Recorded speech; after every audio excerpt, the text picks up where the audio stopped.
Oh. Oh, there's all sorts of Hey, thanks, Whitman. wealth paper here. I'd rather steal from Whitman. I think it's Pepperdine. Oh, well, either way. Make it accessible to you. I don't know what you want. Sentinel. It's better for me. First is First is spending. Wait till you hear the J-Bob. Jay's back? Oh. Testerman read Jerusalem Spec against No, they didn't read it. That's why. Oh, yes, you're right. We did specify. Respect your Jerusalem. And we specified our Jerusalem, and he crumpled up the paper and threw it at me, which I thought was a joke, but it wasn't. Okay. Oh, sorry. Is everybody ready? Yeah. Yeah.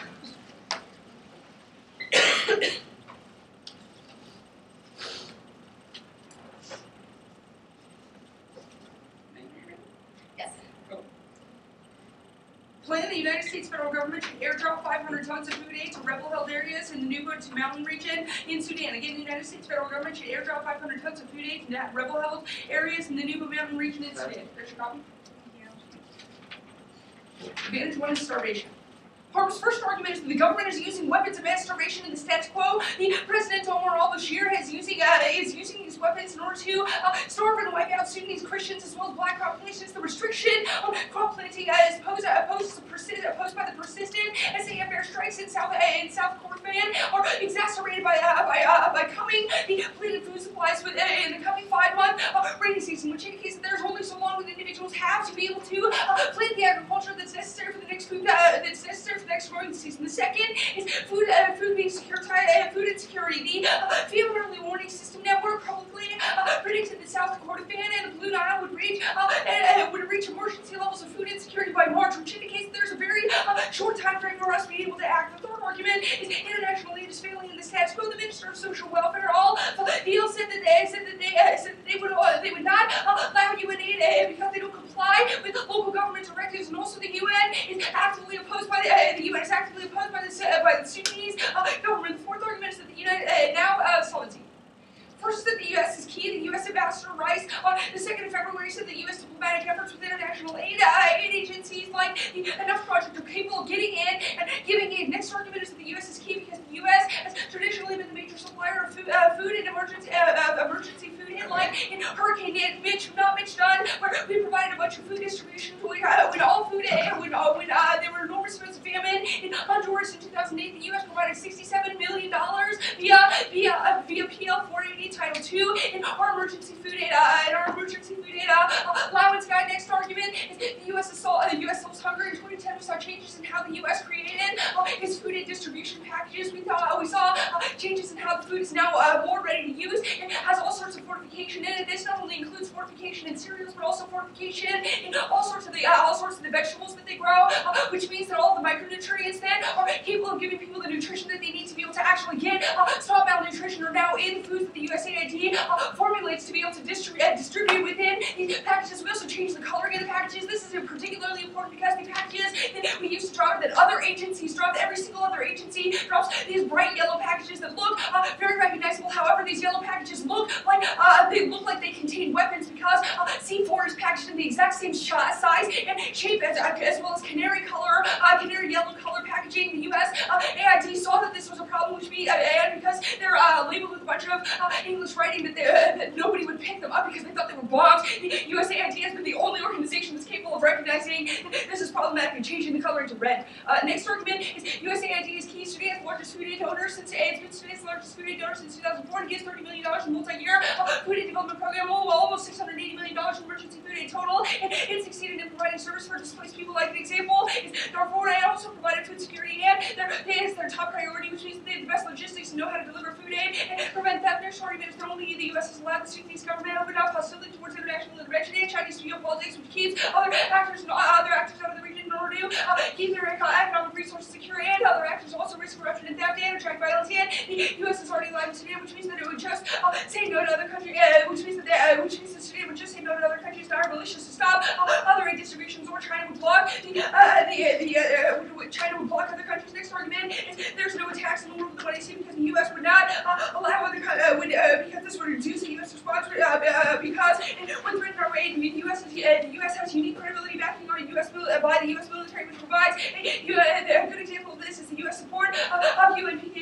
which is the result of U.S. Human aid distribution or interruption, which is the precise reason why no one would mess with us, because we bring international organizations into play, and in that world, China would have an incentive to keep U.S. aid distribution uninterrupted because it would keep fewer other actors in the area. Also, in the status quo, the government is preventing all aid in rebel distribution areas, which means we want to see solves best because it solves most of it starving. If we drop anywhere else, the militia would just steal food aid. It's valuable, but a militia won't attack specific drops of food. High-protein biscuits just don't lead to war.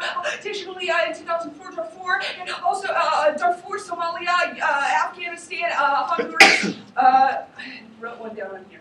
Vietnam, Haiti. These are all examples of when the U.S. has done this before. In Darfur specifically, we decreased acute malnutrition by 20%. This is pretty dramatic U.S. solvency. Also, international spotlighting historically neglected groups that are capable of being accessed in the world when they see USA and increase the CNN effect where we build international awareness, which snowballs to other contribution and assistance means that we're capable of getting more funding in the future and also more future assistance. And this is illustrated by the 1994 famine. You will probably remember the picture of the kid who has a vulture in the background. This led to the largest pushing for U.S. food aid and U.S. food aid assistance ever, and also the international community coming behind us to be able to give us more money so that we can distribute more aid. Also, U.S. pressure is significantly stabilized, and signal safety and investment by other actors means that there's only risk of a higher solvency in the future. Impacts.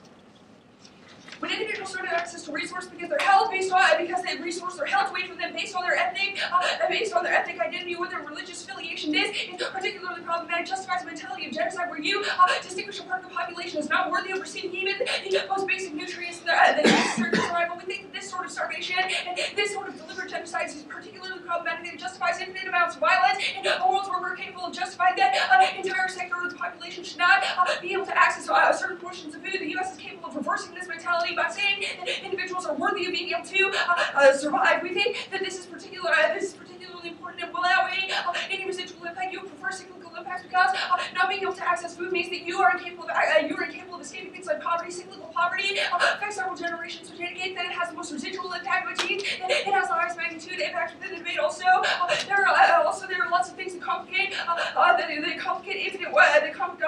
immediate war scenarios. Things like cognitive bias, which push us to prefer existential risk, means that you have to actively go out of your way in order to prefer cyclical problems. This means the reorientation, the refocus of the 1AC make other solvency of cyclical problems in the future possible is necessary to be able to evaluate the difference between an unending ongoing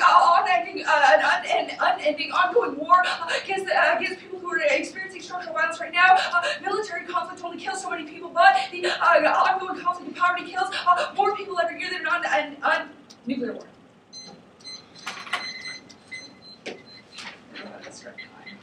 Alright. Okay, where does this food aid go? Like, is The it just rebel like held dropped areas in in? the Nuba Mountains. It is in our plan text. It's just So it's just dropped. They It just is fucking dropped. Alright. The red packages are dropped out of planes in the rebel held areas in the Nuba Mountains in our plan text. So you made recommend about the fortification of the food. How is that? Like, how is the food sent by the U.S. uniquely different than food like produced in other countries? The food in other countries isn't fortified in the same way that the U.S.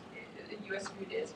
The U.S. has a lot of programs that operate. USAID particularly has a lot of programs that operate on how micronutrients affect the ability for food to be able to combat things like malnutrition in a way that other international aid programs don't. So how do we fortify that food? I mean, you can take iron and grind it up with a mortar and pestle and fortify things like cereal. You can add more protein to biscuits. It's just that other countries don't do this. It's not that they couldn't. It's just that they couldn't. Pour out the case. Pour. Is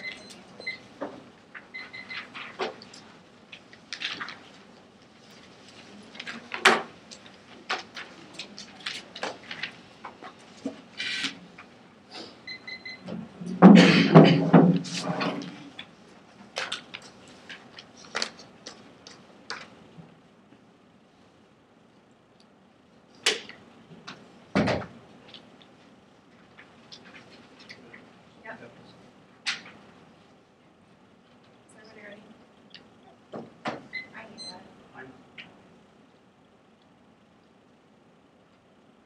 Timer on, sir. First up, top building software. The easy interpretation software is a direct government to government action requiring diplomacy, strategic communication, foreign assistance, civil action, and economic reconstruction and development. Again, software is the direct government to government action requiring diplomacy, strategic communication, foreign assistance, civic action, and economic reconstruction and development. The two subpoint those that incident is a prepositional phrase modifying increased soft power. The B subpoint is that the plan does not do the whole list. There is no diplomacy, economic development, reconstruction, or strategic communication, and the government isn't government to government. All reasons why they're violating this is the standards for grounding that we should be able to get a pick out of economic development or strategic communication. This is a narrow interpretation which minimizes our link magnitude. The two of those that the limits are. You're going to prefer our more limiting interpretation because it creates predictability. The three of those contexts are interpretations. The one used by Bob Gates in context of increasing U.S. soft power. This is the most accurate and necessary predictability in the rest of the debate. What was the D argument? The D is the voters' a priori fairness in education. Next is China.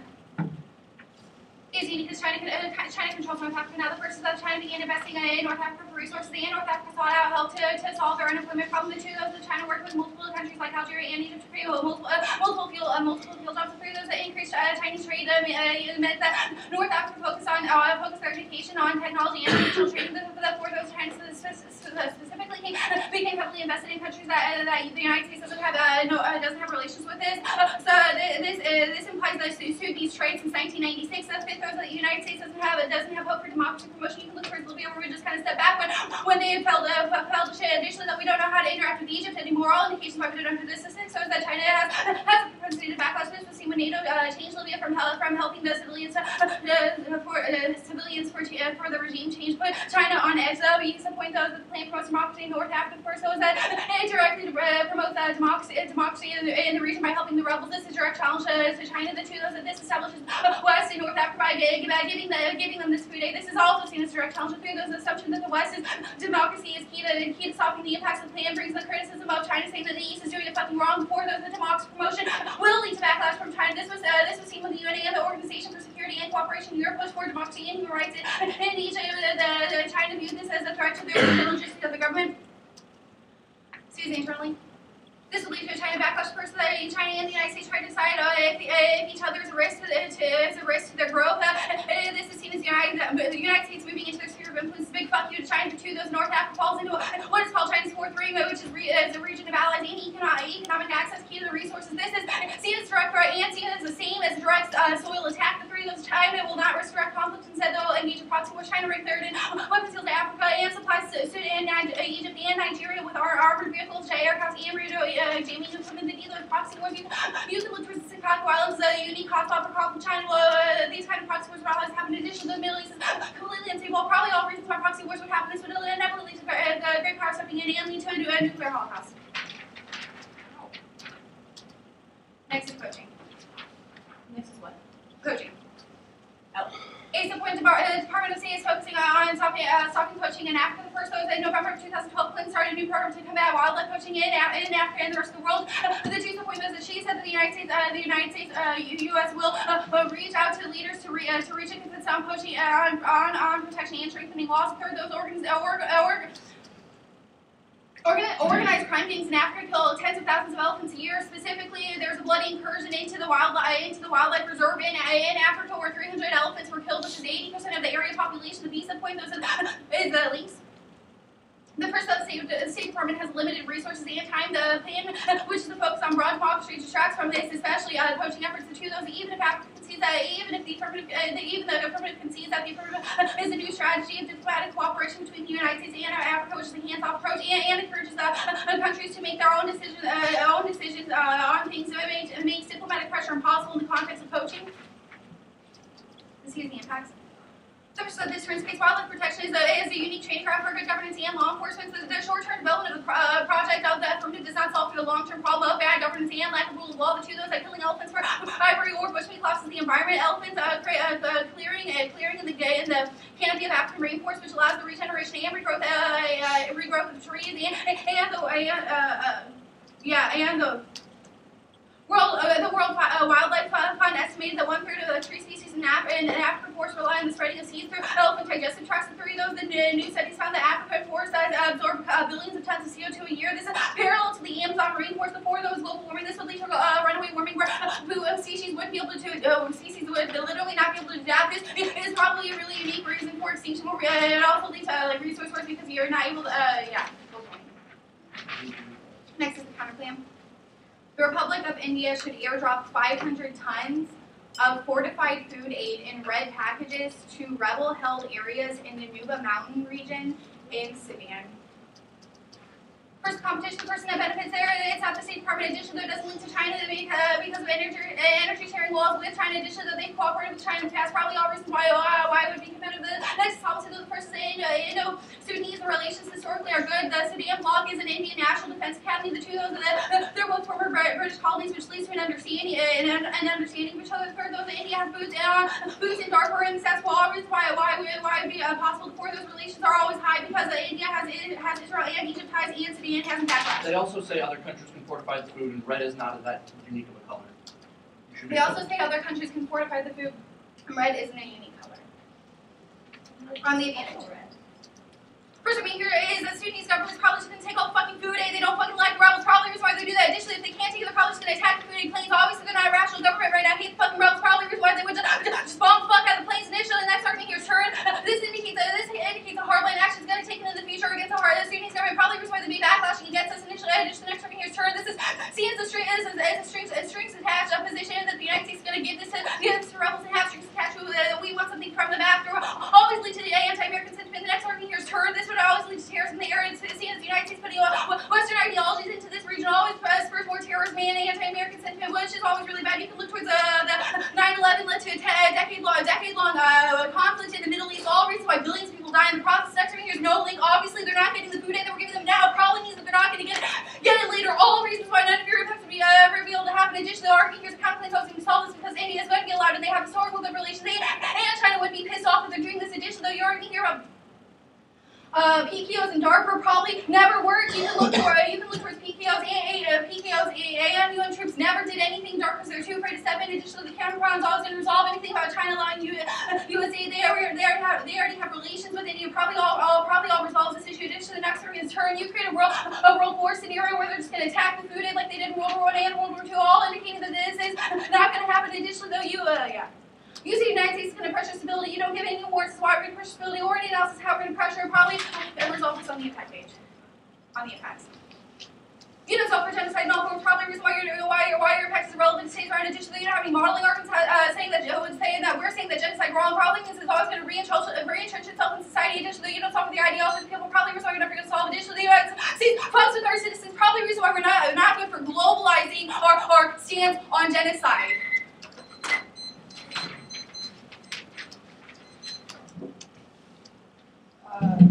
Is it necessary for you to say the F word 7 times during your speech?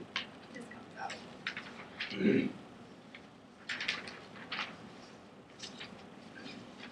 The justification for the counterclaim, if I'm correct, is both of these countries are former British colonies, which means that they have a good mutual understanding. That's one of our arguments, is that because of the... That is one of your arguments. Yeah. Okay. I mean, that is historically true. So, They do have historical I don't understand how runaway warming is triggered in a world of a linear increase in poaching, if that even is a result of. Our argument is that poaching is decreasing in the status quo because of state programs that are being implemented there. If the U.S. were to act, it would take focus away from those programs, meaning that poaching could re-entrench itself, become So focus straight up causes elephant death? Killing elephants causes death, that's for sure. Food toxicality. Then case, short overview on top, and then their arguments in order. I'm going to go on the bottom page in the middle. Then it is going to be the counterclaim, easier. Then trend disad, then voting disad.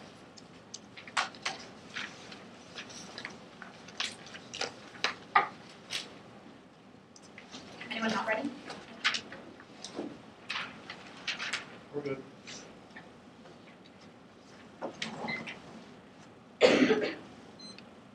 First argument on toxicality, counter-interpretation, soft power means increasing good perceptions of the United States by increasing human rights credibility. Soft power means increasing good perceptions of the United States internationally by increasing human rights credibility. This definition is going to be net beneficial for a couple of reasons. The first are the A support is the most predictable, which is the within the literature base, which controls the predictability. In addition, it means it's going to be policy opposite for a couple of reasons. The first reason is because of the state union, this is that and the second office is how he isolates the increasing international players, which means the connection to the current political system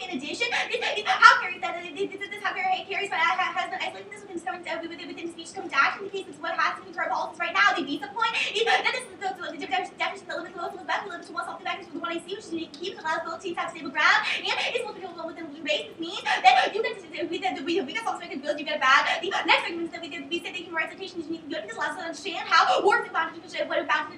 Instead, it exists within spaces that exist on war, how individuals experience life outside of nation-state conflicts, allows for a expanded policy focus, which is going to lead to better policy making, unique to benefit education tools, predatory tax and how to fund for the educational activity. The next argument is turning your education to focus on nation-state politics only. Is bad into one and two states for a certain nation that's not real world, globalized world. It these of the nation actors when goes to academic actors, non-governmental organizations, or increasingly important. And the next argument is that it is focused on the individual to allow for agency to occur. This is the independent. The next argument is picture background. This cheating. Next argument, use context to be solved the internal link. Cross-line above reasonability. Don't put on topicality because we should be able to talk about human rights, decrease in education, background.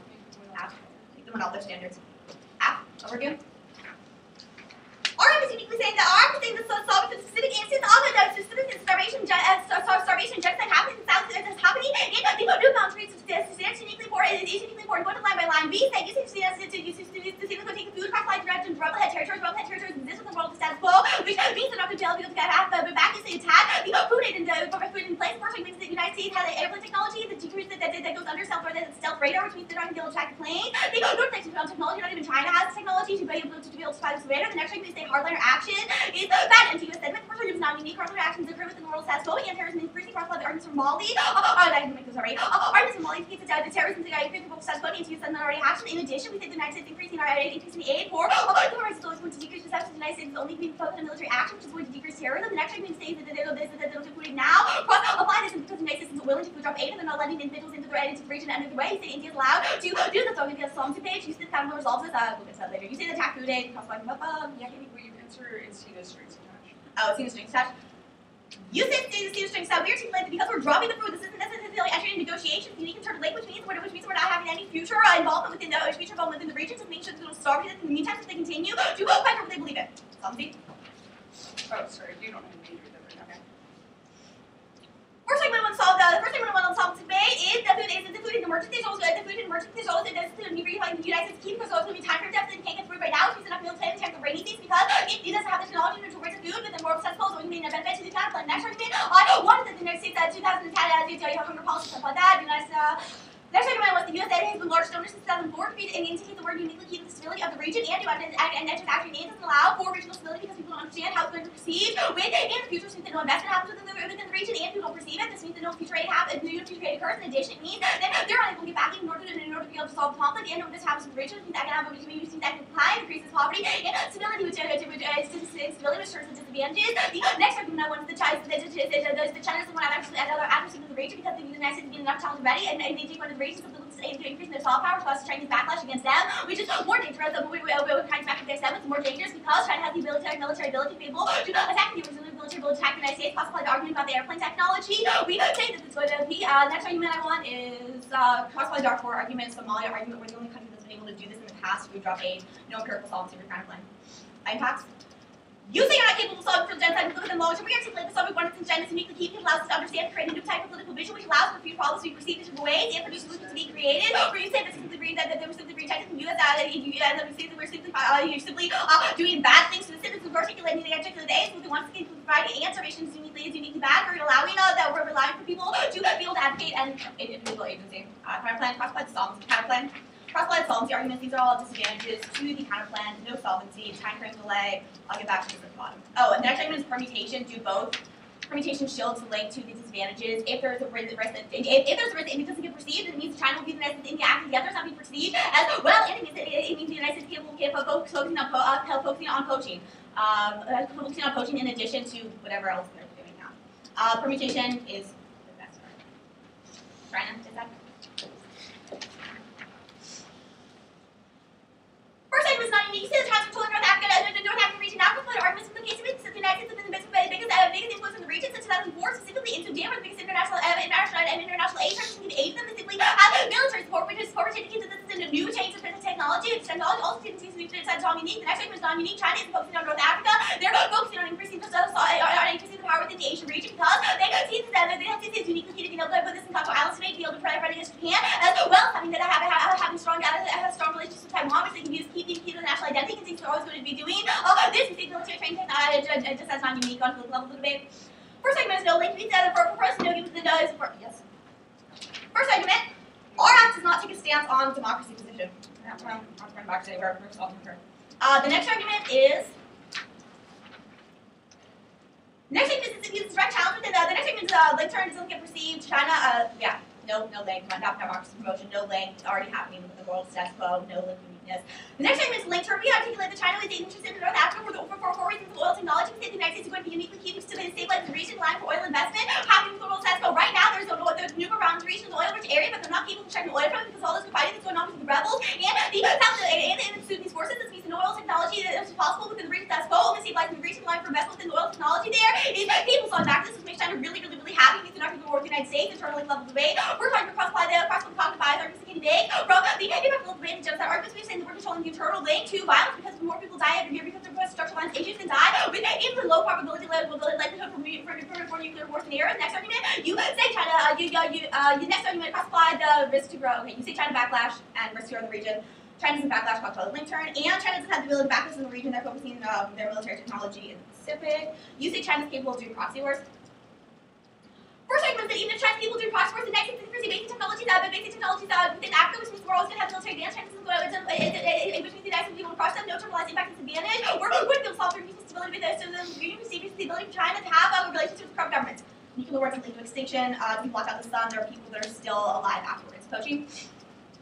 First argument, not unique. You say the clip is about the policy. Never making arguments about how about Perry interacting with Perry interacting with policy. We say that Perry says they have to focus freedom and not interacting with environmental policies because he's less liberal on the environmental Clinton. The next argument is that environmental policies in Africa are at the top of the United States State Department. We think that if we were going to do environmental focus within the United States, furthermore, this isn't furthermore on link level debate. First argument is no link. There are multiple departments within the State Department, which means they're going to be able to be in multiple regions. The people who do environmental and political and food aid are different parts of the department. The next argument is it's inevitable because the sequestration cuts are coming and budget cuts are going to get dropped. It means that there's no risk that we're going to be able to solve for everything in the future.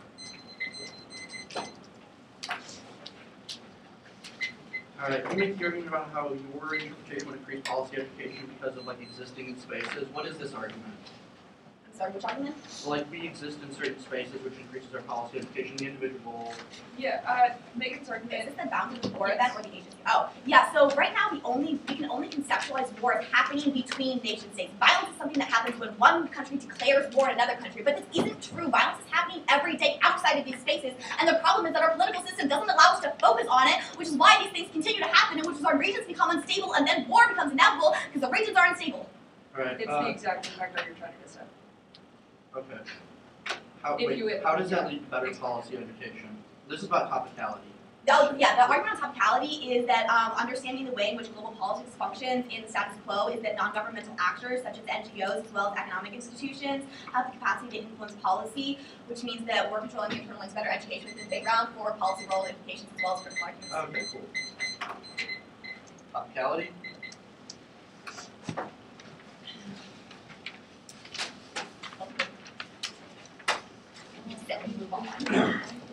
Everybody good? Yeah.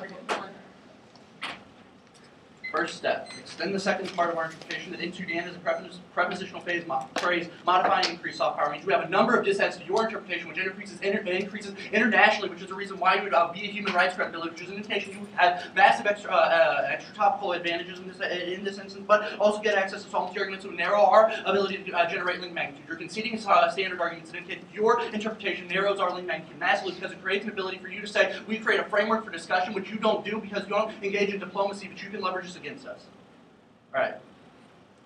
Also, your interpretation would allow for your ability to be topical, to be predicated on your solvency. Our argument is this kills our predictability. Your argument is literally that increasing human rights credibility is the way that you would create soft power. Our argument is that this means you have to solve the affirmative before you can be topical under your interpretation. You have to increase human rights credit before you can create good perceptions of soft power. It means you're not increasing soft power in the long term, and it allows you to be effective topical. Our argument is effective topicality is bad because we kill predictability and devastate our LOC ground. We can't predict what you would do to become topical in this instance, which is an indication interpretation, we would not get access to the debate. Our argument is you should protect the ML here because they've re-articulated this in the MG and shipped it the way they've defended the affirmative, which is devastating in this instance, and will highlight a number of areas where they have extended or made no link arguments that indicate that we would lose massive link magnitude questions. This is our only out in this debate because you're reading arguments that you don't engage diplomacy, which is part of our interpretation, which means that you don't have a link to the dissents.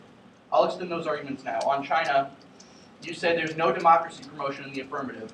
Our argument is you have to be diplomacy and reconstruction of the area and strategic communication, and these are all indications of a massive increase of diplomacy. This is how we would engage in that area, which is an indication of at least a questioning of a link magnitude, which is our ground argument. We have devastated our link magnitude in a world where you read the affirmative in this way and leverage your solvency in this way. It all means that we would not have access in this debate on the China paper, more importantly on the starvation. Your answer to our offense is that they're not entering negotiations, meaning there's no perception of U.S. intervention, but that would probably mean it's not diplomacy, meaning it's not soft power. All just adds to the way that you've engaged in the debate. All proven abuse instances means your reasonability argument doesn't matter because you've at least called into question our link magnitude, leveraging the way that you're on topical. You conceded our interpretation means that you would not meet. If we can win a standard argument that indicates this is the case, you should evaluate this. You should vote for McHenry in this debate. You say this is how Kerry is doing it, and this is how we isolate international affairs. We're conceding our context argument that Bob Gates, when he was Secretary of State, when he was in charge, was doing this is how he was doing this, and that this is the definition that the United States federal government used, which we say provides context for what this means in terms of solve all of your real world arguments. Our argument is that this is how the United States federal government has engaged soft power in the long term. Also, a contextualized definition, whereas your argument is simply that Kerry has done a thing. We said that Gates literally said this is what soft power is, which is an indication of how the U.S. views soft power, how the U.S. engages soft power. More importantly, you can see that you're argument about into damage the reason, or the government-to-government action. Your only answer is that we have to engage NGOs, but our argument is NGOs are not government bodies, which is an indication that they're not soft power. They're not a thing that is topical under the affirmative. You've not made an argument that NGOs would be topical. Our argument is soft power is always between governments and which you have conceded in order to leverage an argument of NGOs existing and how that creates human rights cred, which means somehow that creates soft power. But our argument is human rights cred is not what soft power is. Soft power is about a number of actions. There is a laundry list interpretation. You were conceding large portions of it. You may do foreign assistance and civic action, but you're not economic reconstruction or development. We're also providing historical context for this argument that in Afghanistan there is a massive amount of development happening there, an indication of soft power that exists there. We're using diplomacy with the Karzai government, which all indications that our interpretation is probably far more real world than yours, because this is how we engage in the world. Means that your arguments about international relations and real world policy are just wrong in this instance. You would not get access in this debate. Do you make a limits argument? Look, we have limited you to a list of things. This is definitely far more limiting than increased human rights credibility. Affects topical means you can do literally anything. You will never win a limits argument in this question. You are just wrong. No reason you would ever be able to solve that argument. You would always, you've also conceded this creates predictability, which means that you would necessarily devastate the LOC ground, which I will say is bad in this instance, but especially when we're extending a number of actual instances of abuse in this debate. It means your reasonability standard is irrelevant.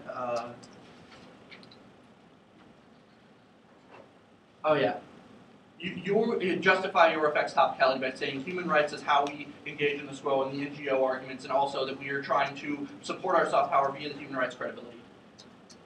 That is just an indication of like an increase in diplomacy and strategic communication with bad dictators, not an indication that this is the only way that we engage. You would only meet under one of our things if you're even going to leverage this in this way. Not good enough in this instance. We would say that there's still a lack of economic reconstruction and development that's devastated this, but more importantly, you don't engage in a number of other ways, like the diplomacy. There's just not enough ink on this flow. There's not a we meet. You have conceded a functional link argument in this context because you are reading an argument that indicates you would interfere internationally, which would allow for you to get extra topical solvency, which is our argument about Sudan. But more importantly, you would necessarily narrow your narrow interpretation would minimize our link magnitude. It's not in the context of this debate. Your limit may be smaller, but it's not more limited because there's no context for that limit, right? You just say increase human rights credit. You can do literally anything under that. It is one thing, but you can do a number of things under it to justify an increase in human rights credit. Our argument is you have to do like 6 specific things, which you have to do all of them as one topical affirmative. Definitely more limiting. Sarah, do you want anything else on this page?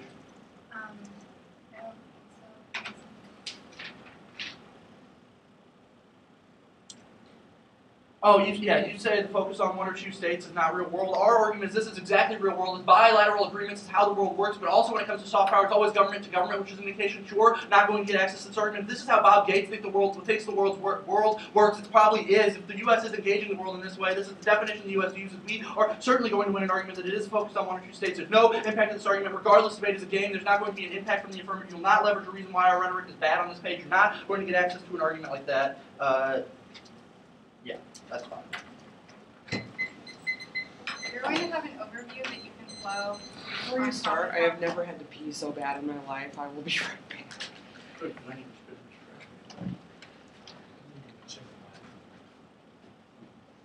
Check after this one. I believe so.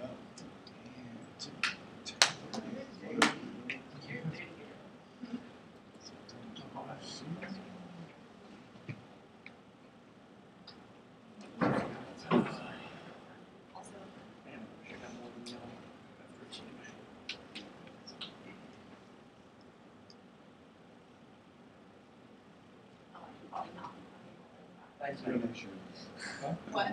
So thanks. Yeah, sorry. Well, hopefully. All of a sudden I get prepped for my party. I'm like, I'm getting all of it. The school just swim test the waters and see if I can get a degree for what I So, do now. I have a question. Did you actually pick up the phone last night, or was that just No, he was talking. No, that was it. Yeah, that was Exactly. I don't know about the first time, though. Did I wake you up? I'm sorry, I didn't mean to. I'm sick. Yeah. What's you?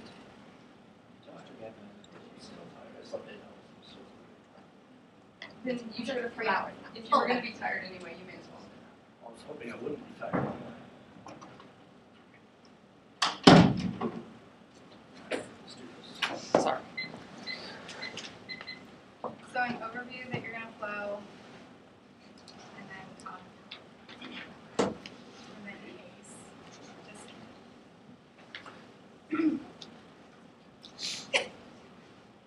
Everybody ready? Damning concessions coming out of the MJC means you are signing your ballot for McHenry D, and you are going to hold the PMR to MG rhetoric. She is going to try to paint you a really pretty picture on how they are topical, but there is simply not enough ink on this page after Gaffney's MGC that is going to give them an interaction with RT show. You are not going to allow access to re-articulations. You will hold them to their arguments that come out of the MGC. Do not allow them to reiterate or reimagine their arguments that come out of the MGC. You are not going to allow them to do that. On topicality. You are going to extend the number 2 part of our interpretation saying that in Sudan is a prepositional phrase modifying increased power. They simply do not need this interpretation. They do not read a we need probably a reason why they are not topical. Additionally, their arguments about human rights is how we engage in the status quo doesn't interact with the arguments that we are reading on the topicality shell. We are telling you that Bob Gates uses this definition. This is how we actually interact with the rest of the world. Probably a reason why we are resolving all of their real world arguments. Additionally, though, if this is how we are perceived in the international community, going government to government action and increasing soft power through a plethora of ways, all reasons why we would resolve this question. Additionally, though, they're probably going to go hard for the argument that they're the most limiting in today's round. They might have the most, or the smallest interpretation today's round, but they do not have the most limiting because human rights violations can literally mean they go and do anything to resolve human rights violations. Also means that they have to be able to solve the entirety of the affirmative before they can actually increase soft power. All reasons why they're effectually topical. This is completely conceded out of the MGC, and you are going to flow that towards us. We just have to win one standard impact into, or one standard in today's round for you to sign your ballot DN, and you're going to do that. They are functionally, effectually topical. They literally no link all of our dissats because they're not increasing diplomacy in round of views, so it's compelling reason for you to vote on topicality. You should protect the block against this argument because it's re-articulated in the MG as Also, the reason why they're topical. Also, you should protect the block against this argument because it's re-articulated in the MGC on how they're topical. All reasons why you're not going to allow PM or backdoor access to this argument. You are not going to allow her to sever out of the rhetoric of the out of the MGC or change what their arguments are in topicality. You're not allowing new arguments on topicality. We give you an exact time frame of what topicality is. Additionally,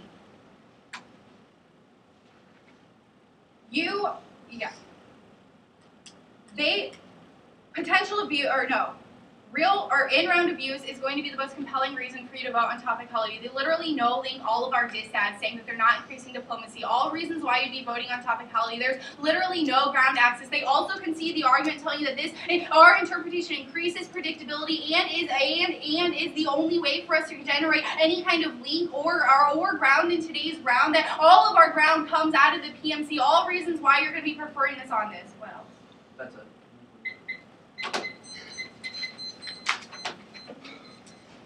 Can you give me like 5 topical cases under your interpretation? So for instance, we could set up a program in Sudan that created foreign assistance, discuss with their government how they should handle the problem of these rebels, do diplomacy to discuss with the rebels and that government how we would actually resolve the conflict going on there, and simultaneously rebuild the infrastructure that has been destroyed by this conflict. Yes, that may be a big ask, but it's probably really good for our links, which is our argument.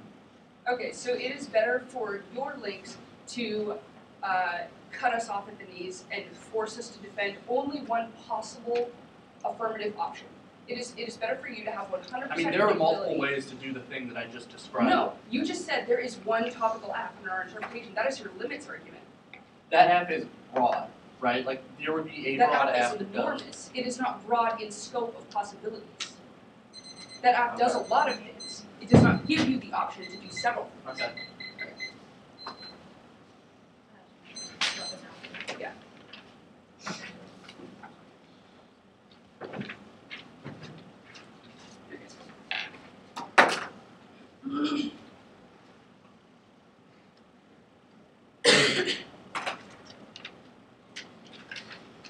Non-announced of impact framing coming out of the LOR or the MO indicates that at 1% risk that we're capable of winning. Why education is more important in fairness than fairness in this debate means that this is an easy vote for you to vote for the University of Oregon. You will give me a lot of flexibility in terms of the impact calculus that I'm capable of doing within this round, not only because it gives us the best access to not only fairness but also education to be able to progress the debate further than just what happened in the block, but it also means that we're capable of coming to a better understanding of whether or not we are or are not topical, which means that the debate is best had when you are capable of giving me a little bit of flexibility in terms of the arguments that I'm capable of extrapolating on. It is a natural progression of the debate. These are not a bunch of new arguments. Okay. We are the only ones, the only team winning a reason why education is good. They don't have a single reason why fairness is better than education, and we control the internal links of policymaking and critical education. You drop education that controls the internal links of fairness because it controls the literature base, which means that this is how the activity gets funny. The literature base controls the amount of education and the type of education that we're capable of getting. Collapsing education means that there's no debate, and no debate means no fairness. You do not have an opportunity for the impacts that you calculate, the impacts that you attempt to link to in a world where there is not education. Which means that even if you win every single limit standard, every single predictability internal link, even if you win every single fairness argument, it is impossible in a world where we do not have a point to come to debate via education. Which means that even if you win every single standard on this sheet of paper, then what I see if we get 1% risk, if we get a 1% risk of having an education net benefit to our interpretation, then it still means an affirmative ballot because this is the reason why all of your standards are possible. Net benefit to our interpretation. We don't need it. We mean when our interpretation is better than yours. We say that our interpretation about soft power, increasing soft power means increasing a good perception internationally via things like human rights credibility. This is a preferable interpretation because it is in the literature base. It is in the real-world context of how we talk about foreign policy. You cite Gates as your citation, but we are talking about the current Secretary of State and how John Kerry talks about what human rights credibility means and what soft power means, what soft power means and what human rights credibility means in terms of soft power. Which means that it is more important for us to have the most real-world education. If it is important that real-world education and that literature base is important for debate. If these things are true, if your arguments are true about this being about predictability being necessary, you concede arguments that say that literature base is the internal link to predictability, and you concede arguments that say that this is the most accurate thing to the real world because this is the discussion that is happening right now versus Gates, who is not the Secretary of State, which means that we control a more probabilistic scenario for what human rights credibility really means and what soft power really means. Also, you're conceding an argument that says the discussion over human rights credibility is good. I don't know why you concede this argument. This says when we stop viewing wars of beyond event and we're capable of focusing on things like human rights credibility, then this internally links towards all of the reasons why your interpretation is good. We say that focus on nation-state politics is bad, and then we get a unique critical net benefit, educational net benefit, which is necessary not only for funding but also for the educational opportunities that we get in debate. We say that this net benefit to our interpretation outweighs any risk of a disad via link magnitude or predictability or real-world fairness or fairness accessibility. There's no comparison done between what linked magnitude means and what predictability means in terms of the education net benefit that we are providing. We say that this type of education, this type of unique human rights credibility education is a benefit that can only happen in the rules of our interpretation. This never happens in the limited scope of their interpretation. Additionally, yes, you limit most, but we say that that is bad because it decreases our fairness, because it decreases our affirmative ground and strategic flexibility. You do not need link magnitude and PICs. You have not justified why these things are a necessary part of the negative strategy, or why these provide a unique opportunity for fairness or education, which means that you are not even winning an internal link to your impact. Also, they must win all of their standards and the impact prioritization in order for you to vote for them, because they have not proven abuse. We say no link on the one. We say no link because the 1AC is not democracy promotion. It's about human rights credibility. There is a separation between these things. Your right interpretation would not even solve for this no link, because your interpretation is not even about democracy promotion. Education trumps fairness for several reasons. First of all, unfairness is absolutely inevitable in debate, but education is the point of debate, which means that even if you win fairness, unfairness is always inevitable, but education is the reason that we're here, which means that it will come as a prioritization claim. Also, it is necessary for the quality of debate to have understanding of the world and have access to education. Link magnitude is only relevant in a world where we have the funding to be able to come to debate, which means that education is a prerequisite to fairness. Also, we have a unique opportunity for education when we get to talk about real-world politics and human rights credibility, which is why you prioritize this instance of education over their nebulous claims of link magnitude. They don't even quantify what that means for you. Education also trumps fairness, which is proven every single time a team comes to a tournament and does not win the tournament, because there are things that are more important than just fairness. You might get beat by a team that is better than you, but you still show up because there are educational opportunities that you get from this activity, which means that education trumps.